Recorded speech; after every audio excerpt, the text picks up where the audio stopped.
Inshuti bakunzi muriko muradukurikirana turabaramukije. Kaze mu kiganiro ku kivi twabateguriye. Kuri uno munsi tuza kugaruka ku ihimbazwa ry'umunsi mukuru mpuzamakungu wahariwe umukenyezi. Ibirori bijanye n'uwo munsi vyabereye mu ntara ya Bubanza, bikaba vyari vyatewe iteka n'umukuru w'igihugu Nyenicubahiro Evariste Ndayishimiye ari kumwe na Ina Burundi Nyenicubahiro Angeline Ndayishimiye. Turongeye kubaramutsa.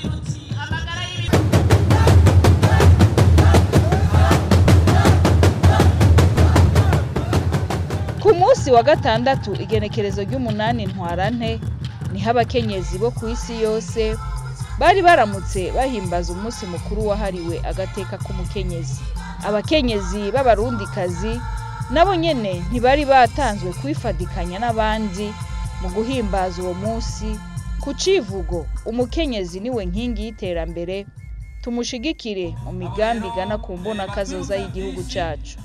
Ibirori bijanye n'uwo munsi ku rwego rw'igihugu vyabereye kuri stade ya Bubanza, aho vyari vyatewe iteka n'umukuru w'igihugu bwiwe Nyenicubahiro Evariste Ndayishimiye, akaba mbere yari kumwe n'umutambukanyi wiwe. Intambo, imvyino, eka n'umurisho w'ingoma biri mu vyagaragaza akanyamuneza karangwa aho hantu. Tutibagiye rero idefile ndende yagizwe n'amashirahamwe ahurikiyemwo abakenyezi, ubushikiranganji butandukanye, inzego zitandukanye z'igihugu, eka n'abandi. Reka tubanaye duha ikaze abari muri defile. Dushimira cyane umushikiranganji mu vyajejwe harimwo Jean ku bikorwa vyiza byo gushigikira umukenyezi yagiye yerekana muri uku kwezi gushinzwe umukenyezi. Ariko amashi menshi kuri aba rero mubabona uno munsi harimwo abagabo n'abahungu, abanugwaruka rukwije imyaka 30, no kuvuga y'amasezerano y'Beijing abayeho droit de la personne humaine déjà. Turabona kandi umushikiranganji ONU Femme, hakurikiye ubushikiranganji bw'intwaro yo hagati mu gihugu, iterambere rusange n'umutekano. abo rero barakomeye cyane mu ntwaro. Urazi yuko abakenyezi aho bari yuko ibintu bitunganywa neza. Hakurikiye rero ministère des affaires étrangères et de la coopération au développement.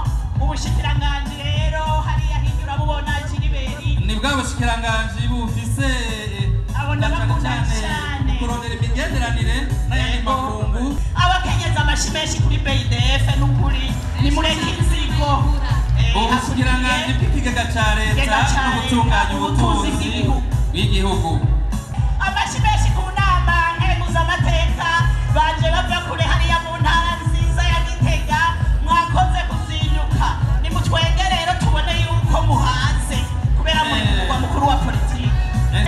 Itumatumanako ry'amakuru nabona ukabuzi ko ari nararibonye mu bigo by'itumatumanako y'amakuru. Hakurikiye Emerine uri mu bushikiranganji bwo kumenyesha amakuru. Ni ikigo cy'igihugu kidasanzwe gituma ndabikubwira icyo utumviye kuri RTNB ngo si ico. Mubahanyi benshi cyane amashi menshi kuri RTNB. Akabirya kabonetse kuri uwo munsi mukuru n'abakenyezi b'abasirikare n'abapolisi bagaragaje ubutwari bwabo muri defile y'Agakura. Iyo defile ikaba mbere yaranezereye isinzi ry'abene gihugu bari baje kurorera ivyo birori. ntawe ubavanze kuko umunsi mukuru wabo. Birumvikana kugira umusoza n'atwengera urusange atwenga akuyemo kantu Wobeshera abagabo none aba n'abagore cyane n'abagabo ntawe ubavanze kuko umunsi mukuru wabo. ntibirwanya bonye babigira neza, akagira ngo bimeze neza byose n'iby'abagabo. Amashi menshi bravo, baranezereye nta mwasi yopfa kumenera. rero nta umwana yomurira ko ngatirane n'imyaka 30 noca ninjira yo ico ni icifuzo urabura kurungika umwana wawe rino yarahejeje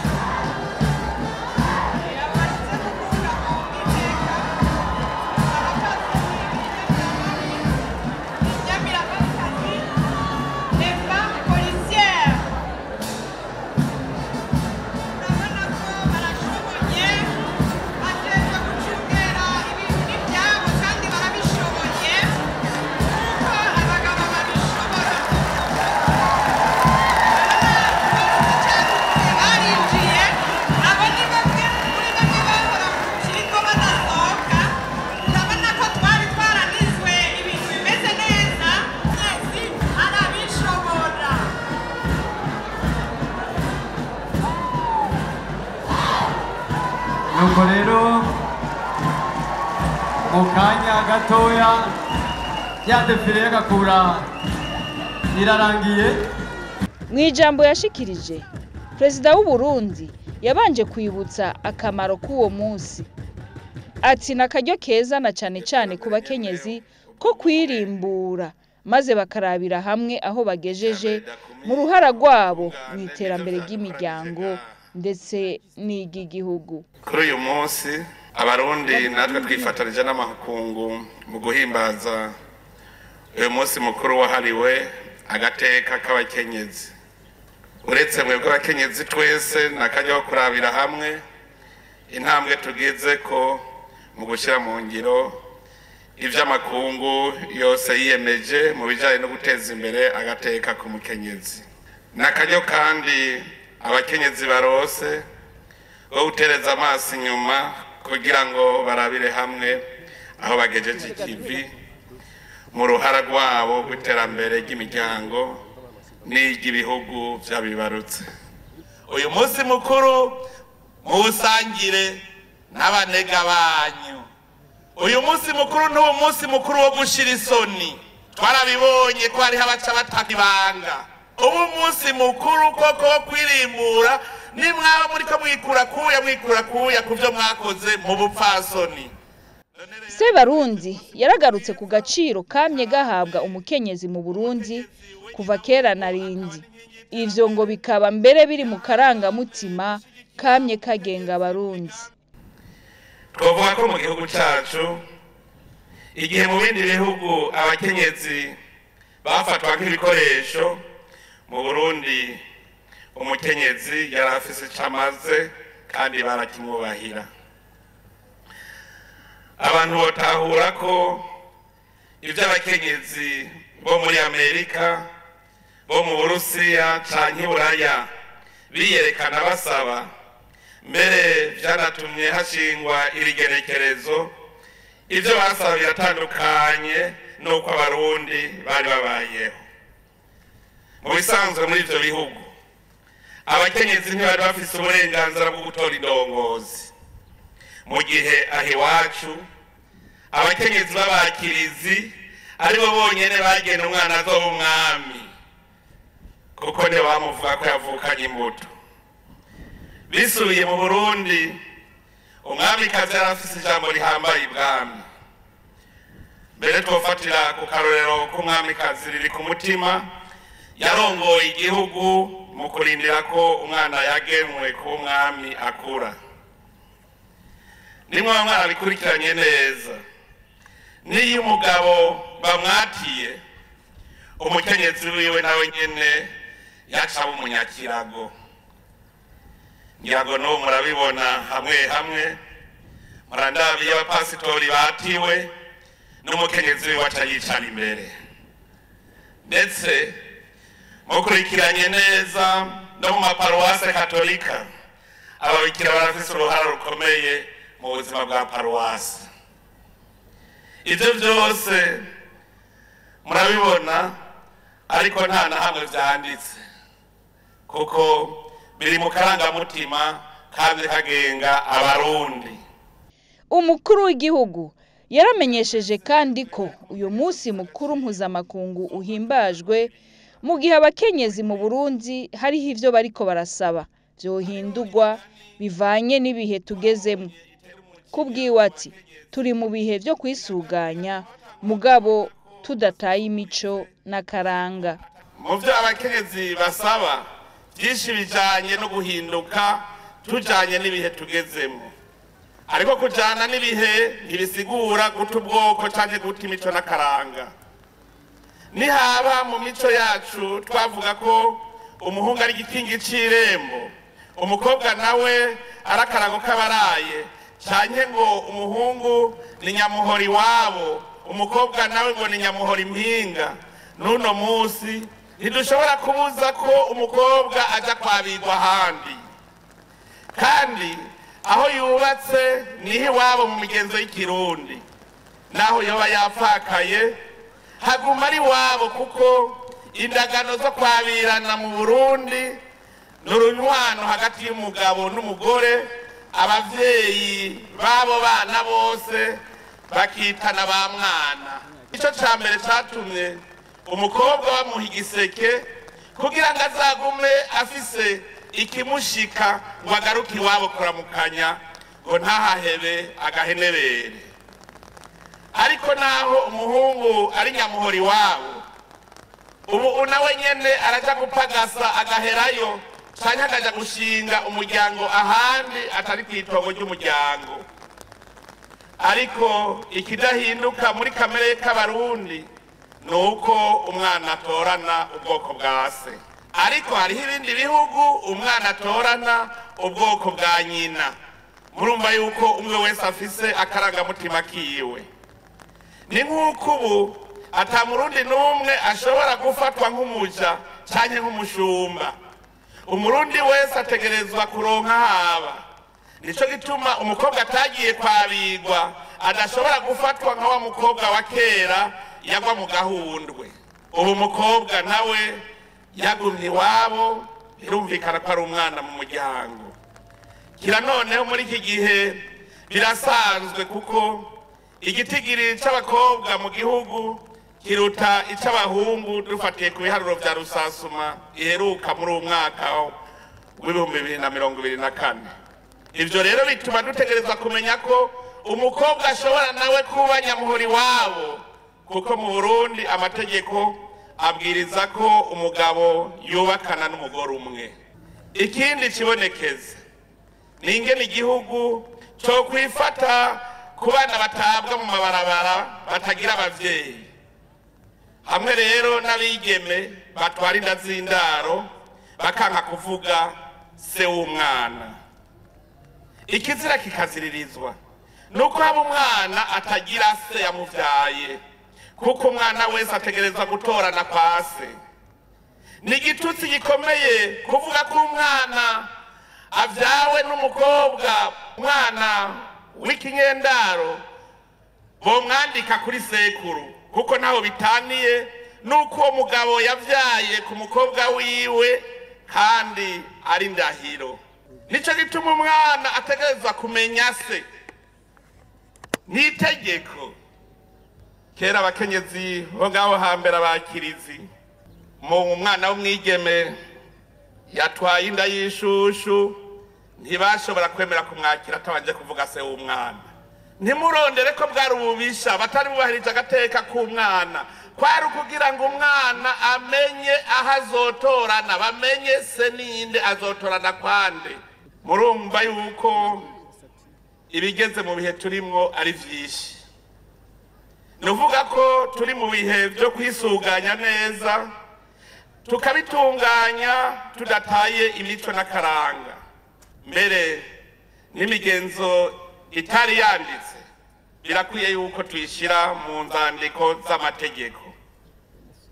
Erega aho hambere haba mu bijanye n'intwaro, ubutunzi n'imibano, igihugu catunganywa hakurikije imico n'imigenzo byaranga abarundi.